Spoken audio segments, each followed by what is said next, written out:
Good morning बच्चों। आज हम आपको plants part and their function, पौधे के भाग और उनके कार्यों के बारे में बताएंगे। ठीक है जी।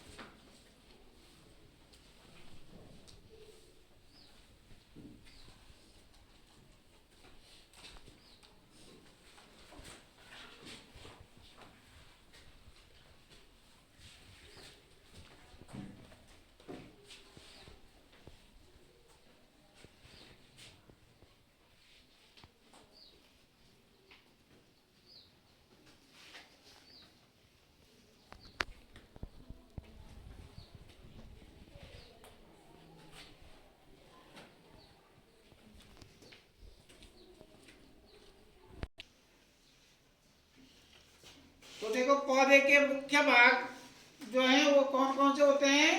पहले है जड़, तना, पत्ती, फूल और फल। ठीक है, 5 उसके मुख्य भाग होते हैं। Root, stem, leaf, flower and fruit. Clear. अब जो है जड़ कितनी तरह की होती है? 2 तरह की होती है जड़ें। कितनी तरह की? 2। तो पहली होती है टेप रूट, दूसरी होती है फाइब्रस रूट। ठीक है। अब देखो, ये देखो कैसे पहचानेंगे हम टेप रूट कौन सी है, फाइब्रस रूट कौन सी है। देखो ये जड़ है ना जी। जड़ कहाँ होती है? मिट्टी के अंदर। ठीक है। तो देखो, ये तो होगी टेप, ये मुख्य जड़ जा रही है, उसमें से फिर छोटी छोटी जड़ें निकल रही है जी। ये कौन सी रूट है? Tap root. ठीक है। अब देखो दूसरी जड़, देखो ये घास की जड़ है। किसकी? हर्ब्स। इसमें देखो मुख्य जड़ कोई नहीं है। देखो इसमें यहीं से, जहां पे इसका तना है वहीं से छोटी छोटी जड़ें निकल रही हैं। दिख रही है जी। तो इसको क्या कहते हैं? Fibrous root. या हिंदी में कहते हैं उसको मूसला जड़। ठीक है। टेप रूट को कहते हैं अपस्थानिक जड़। समझ गए?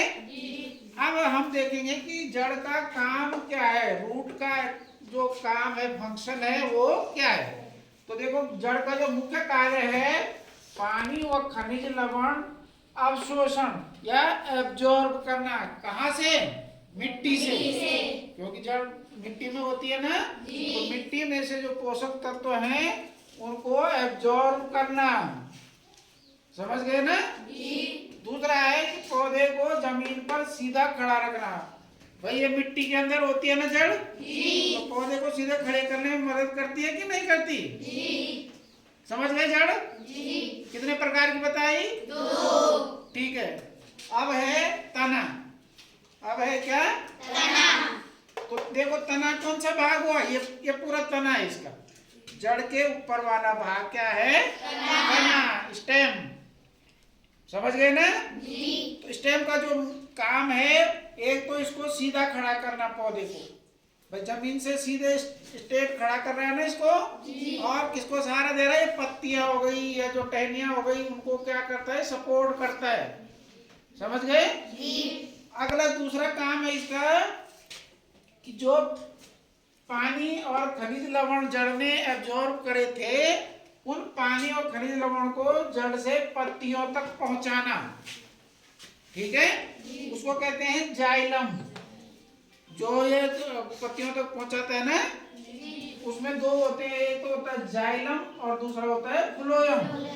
तो देखो, ये इसका जो बाहरी छिलका होता है उसको कहते हैं जाइलम। जो पौधे का तने का बाहरी छिलका होता है ना, ये इसको कहते हैं जाइलम। और जो इसका अंदर वाला पार्ट है उसको कहते हैं फ्लोएम। ठीक है।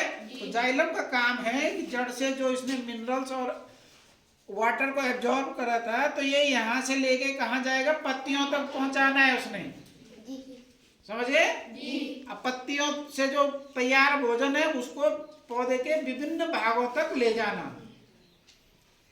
किसका काम है? फ्लोएम का, जो इसका अंदर ही भाग है। क्लियर हो गया? अब है अगला है क्या? पत्ती। तो पत्ती को पौधे का क्या कहते हैं? रसोई घर। क्यों कहते होंगे? पत्ती पत्ती को क्यों कहते हैं रसोई घर? पत्तियों के द्वारा भोजन को तैयार करना। हाँ, पत्तियों के द्वारा जो है भोजन तैयार होता है, उस प्रक्रिया को कहते हैं क्या? तो देखो, पत्ती का काम है पौधे के लिए भोजन तैयार करना। अब पत्ती हरे कलर की होती है ना पत्ती? जी। क्यों होती है? क्लोरोफिल के कारण, जिसके कारण जो एक पिगमेंट है जिसका नाम है क्लोरोफिल, उसके कारण पत्तियां का कलर क्या होता है? हरा होता है। ठीक है। इसी क्लोरोफिल की उपस्थिति में होता है फोटोसिंथेसिस या प्रकाश संश्लेषण। तो उसमें देखो, प्रकाश चाहिए, पानी चाहिए, कार्बन डाइऑक्साइड चाहिए और क्लोरोफिल चाहिए। समझ गए? उसके बाद वो अपना भोजन तैयार करती है। समझ गए इतना? अब है अगला पार्ट है फूल या फ्लावर। तो फूल का काम है जो नर और मादा युग्मकों के माध्यम से पौधों में यौन प्रजनन करना और फल या बीज का निर्माण करना। किसका काम है?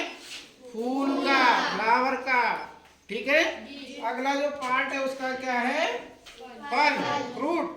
तो इसका जो है अच्छी गुणवत्ता वाले बीजों से फसल उत्पादन भरपूर होता है ना? होता है ना? अगर अच्छे बीज होंगे तो हमारी फसल क्या होगी? अच्छी होगी। समझ गए? तो पौधे के कितने पार्ट थे? 5 पार्ट थे। जड़, तना, पत्ती, फूल और फल। और इनके क्या काम है वो भी हम समझ गए। समझ गए सभी? जी। ठीक है, थैंक यू।